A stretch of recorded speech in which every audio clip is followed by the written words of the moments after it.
And if it's tally, the documents and the actual parts, Yes, sir. Well, the details, especially the serial number. yes, part number, serial number, and the quantity of the item is very important. And especially for you, Ted, you are now the Favorite student. wala personal na. And then, Person. Favorite. the work report. This is the important the work report. As Captain Raymond said to us that we are just not a mechanic here. We need to also know the documents, the procedures that we need to follow. I will just, what is the sample of this? Work report is the one who completed the report, the maintenance task, and also the name, license number. We need to check that also in the work package.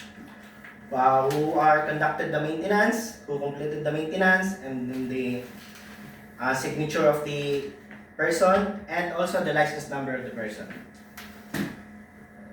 Work report. Task card. This is the task card that given by the AOC. Since we are here AMO, at the same time we are AOC, Sir Dan give us the work package for us to, as AMO, we need to receive the package.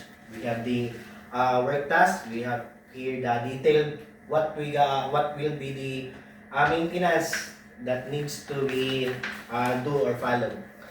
And then after that, before receiving this work package, we need to check also the details. If the work package has already had the reference for the